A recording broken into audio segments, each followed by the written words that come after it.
live up to the title. Driven out up the running, Sire Crugy has seized the opportunity this season, and he's going to land the biggest prize of all, and lead the Derby field up to the line, and it's Ruler of the World who won the Derby. A royal win in the Gold Cup. Esteban has done it. Esteban and Ryan Moore have won for Her Majesty the Queen. It's Monroe to win the National.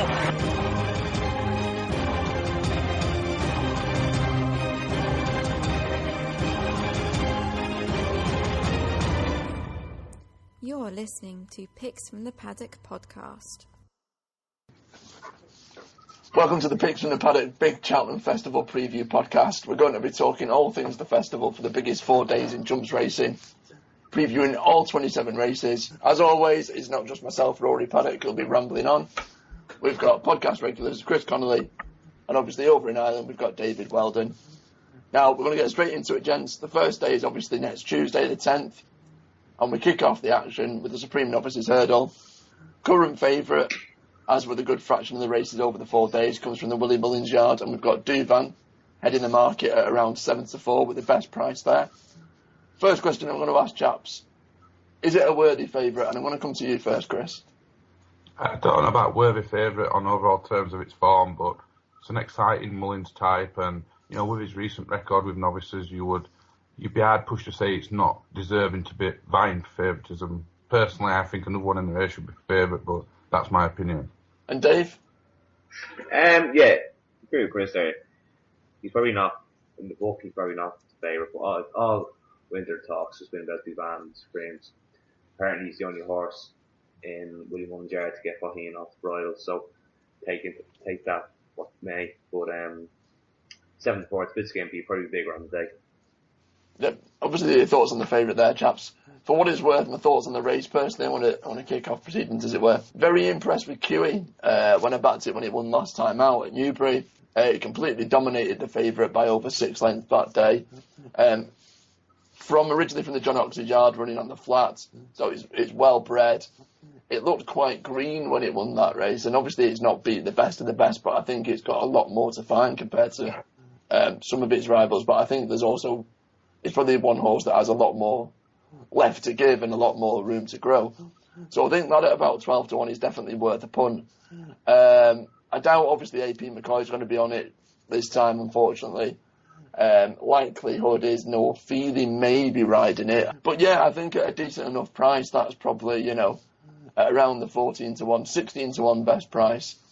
That's probably where my money's going anti-post.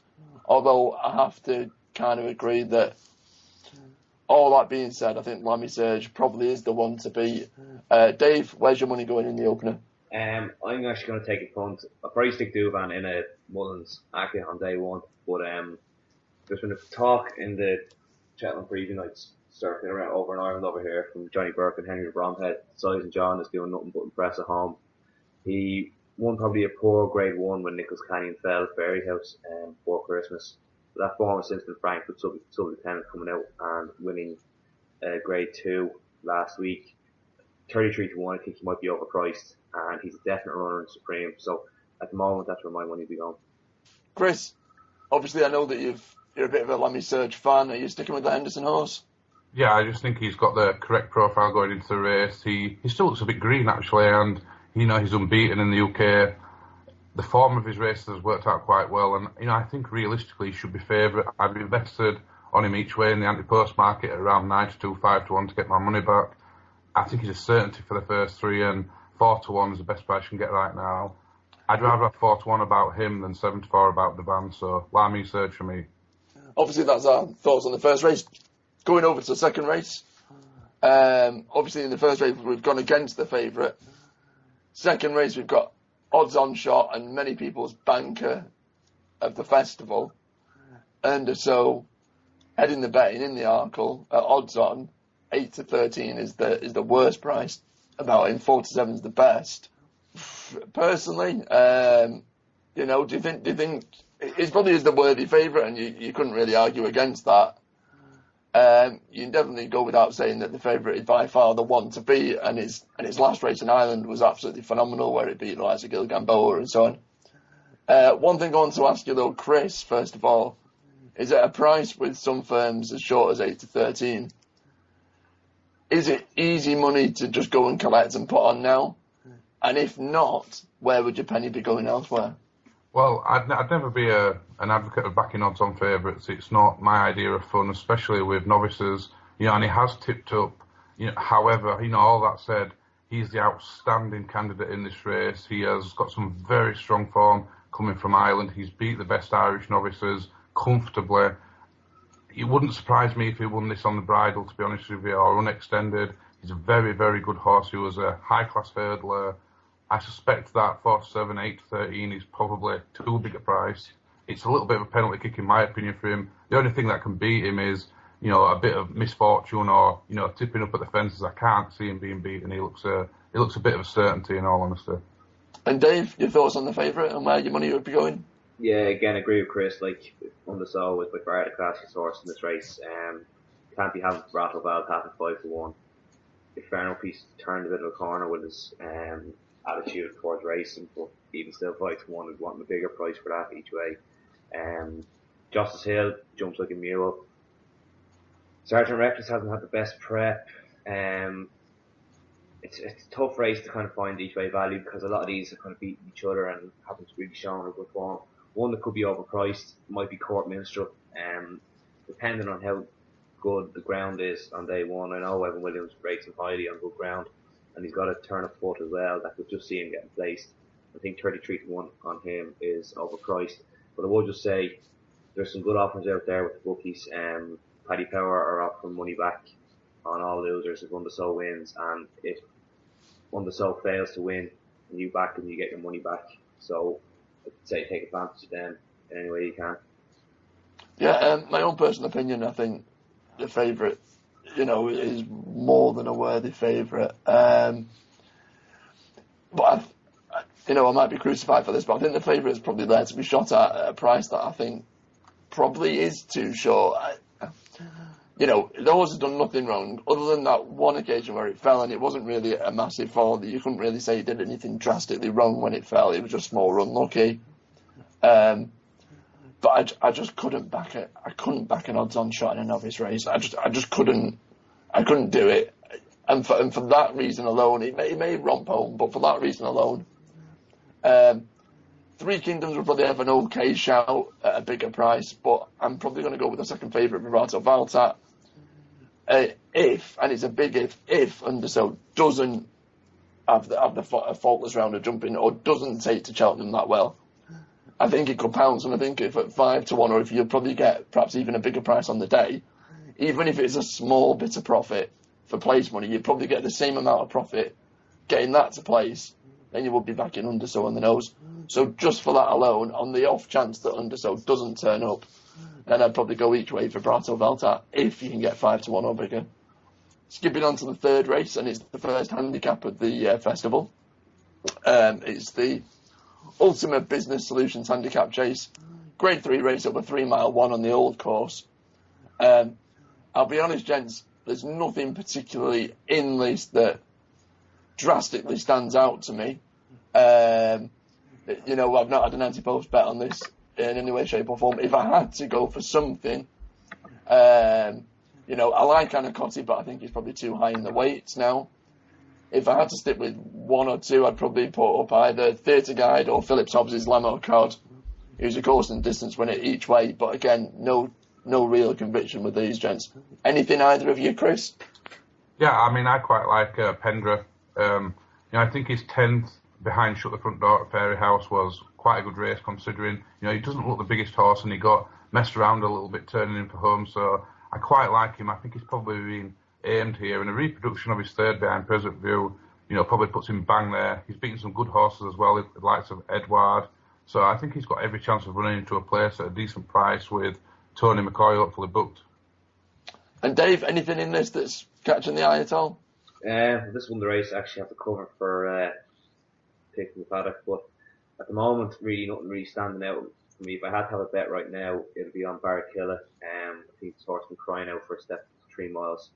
And if that brings up improvement, I think it will. 16-1 will be overpriced and he should run it to a pace. Obviously, moving on to the fourth race, it's the big race of day one. It's the Champion Hurdle, lads.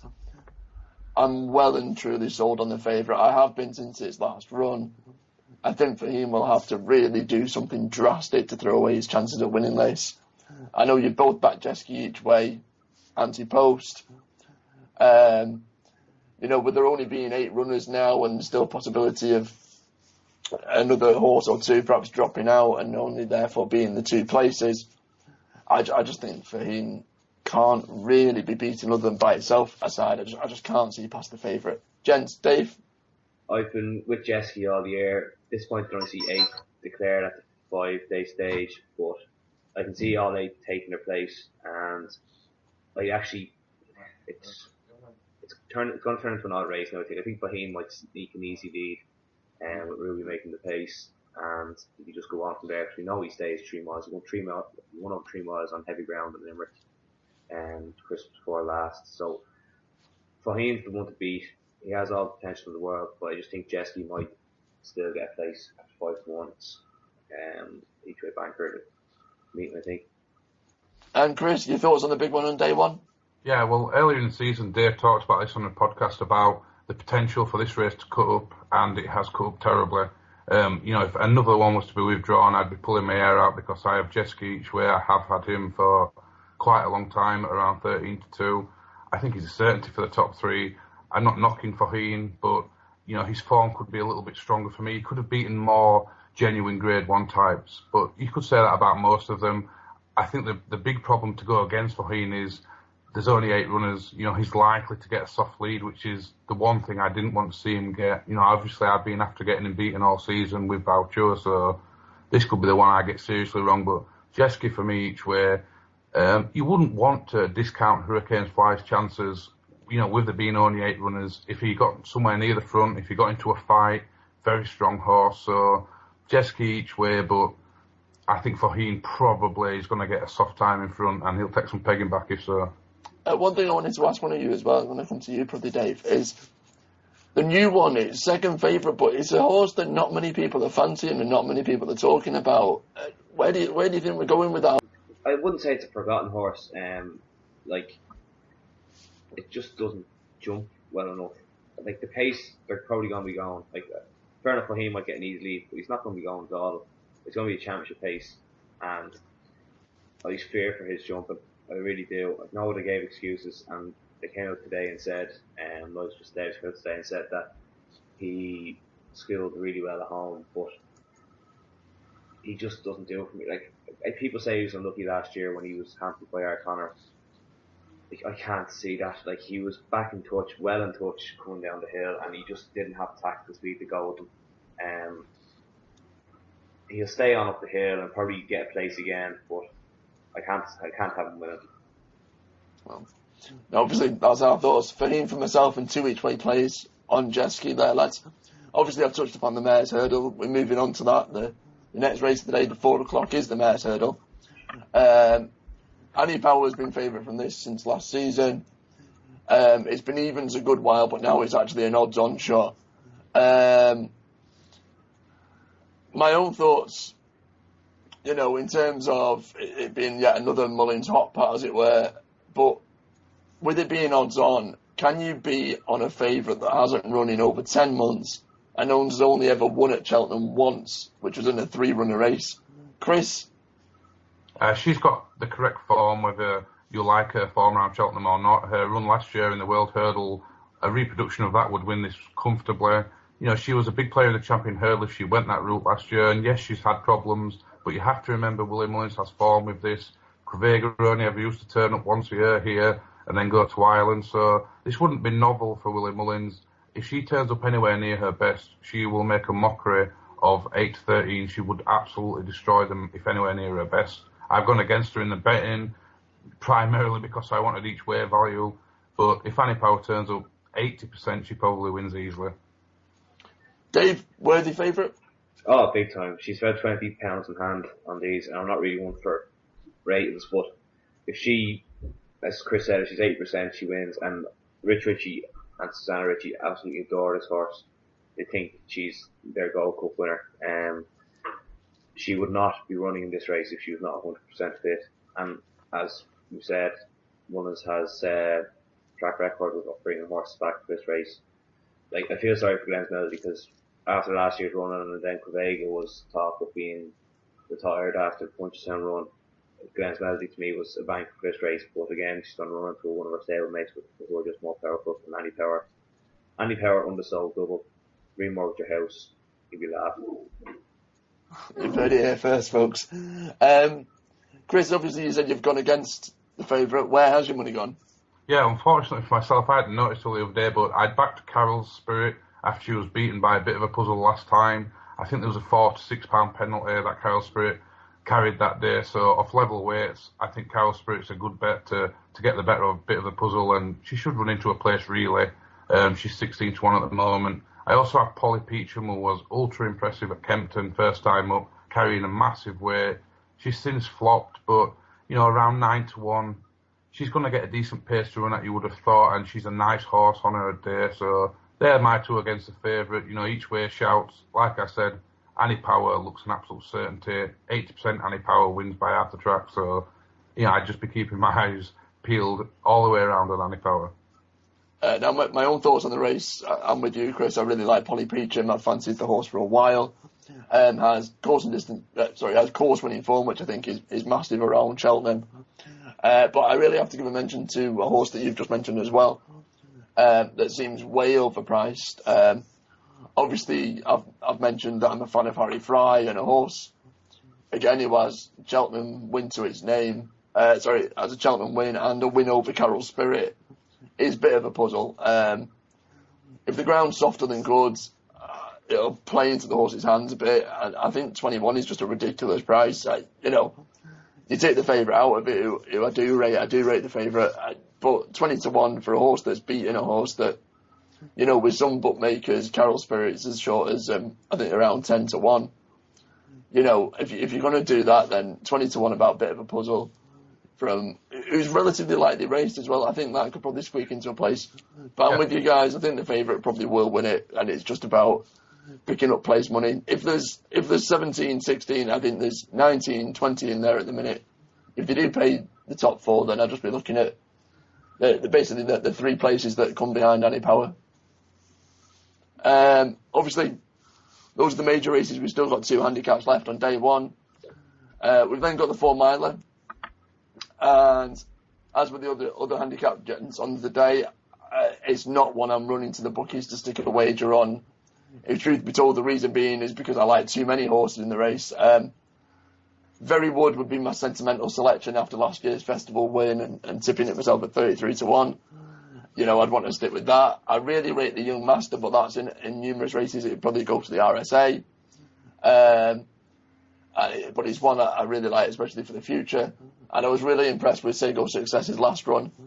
But all in all, with many of them never obviously tackling the 4 mile trip before, I just couldn't be confident about giving a selection in it. And I'm keeping my right to remain silent, as it were. But any lads? I'll go with you, Dave, first. Yeah, it's a tough enough race. Like, Don Powley leads the market at the moment. He'll probably come out. Bray Wood is probably likely to come out as well. I don't think he'll go here. I think he'll go to the RSA, and they'll be gigging sounds 2 runs in that race. So saying that, Sale of Success would probably be a 2 to 1 shot. Then 2 came out, 2 3 to 1. But the one I like is Williams Warrior. I think he's nearly been guaranteed that he's going to run here. With 2 gigging sound horses going the other way. He won very well the last day, beating I think he was beating Bright Rule of the World, who's a horse I rate highly. But 8 to 1 at the moment, I'd be having a little each way wager on him. And just touching on another one, Cause of Causes has been extremely well back this week. I think Jason McManus and Gordon Elliott both said at a preview night down on Limerick that he could be there each way bet at the festival. He's been very strangely campaigned this year, running over hurdles and whatnot. He finished second at the festival last year when he probably would have won if jumping the last, and I don't think the 4 mile trip would be unsuitable at all. Anything in this, Chris? Yeah, I mean, I've been strong on Sego Success ever since he won at Warwick the last day. I'm on at double figure odds each way, so I'd be happy for Don Powley to come out, who I think he's almost certain to come out, and I could see him going up as favourite, so my already each way investment is looking smart, from my opinion. He's nothing but a stayer. He doesn't jump spectacular. He does nothing very quickly. And, you look at the horses he's beaten, the victory over If in Doubt raises a little bit of confidence for me, seeing as how he's gone in since. I just think he's probably been aimed at this by Alan King. And with a capable jockey on board in Sam Whaley-Coyne, I beg your pardon, I think he's got every single chance. He'll be staying on when most of them have cried enough, and I'd be happy with him at a place. You can get him at 7-1 right now if you wish. I think he'll get shorter on the day just because of the non-runners. So that's single success for Chris. Winnie Worry for Dave with a little touch on Cause of Causes. Nothing for myself. We'll move on to the last race, gents, the last day ending for the first day here. I'm going to let you lead the way with this one, Dave. Is there anything in the last race, the final handicap of the day, that jumps out to you or that you like in the final one? Yeah, there's pretty good 10. Start off, Horizontal Speed's a horse I really like. It's done a lot right over the last couple of years, and it could be still nicely handicapped. There's a horse as well coming from Ireland, Bishop's Road, to a 20-1 at the moment, with Henry de Bromhead. It beat Heathfield, who's a Tony Martin well handicapped thing. But I would like to see Henry de Bromhead's horses in better form for a handicap. Especially a horse like this doesn't really have the class. He's good form behind other horses. But the one I'm going to stick my neck out on is Stellar Notion at 20-1. It finished well behind Generous Ransom the last day after beating him over the Christmas period. And he's doubled the price. I can't be having that. Stellar Notion, 20-1 for me. Trainer Tom George came out after the race and said that he hated the ground. It was too sticky for him. Cheltenham in the spring is always better ground. It's always good given the ground. Won't get stuck in it. Be going through it. 21 each way for me. So that's Stellar Notion for Dave. Anything from you, Chris? Yeah, I've been all over Thomas Crapper for quite a while. He's not really shown himself to be, any great shakes over fences, but he's a very nice horse. He has a second behind Don Poli from last season. And I just think he's a well-handicapped horse. I think he's probably been aimed at this.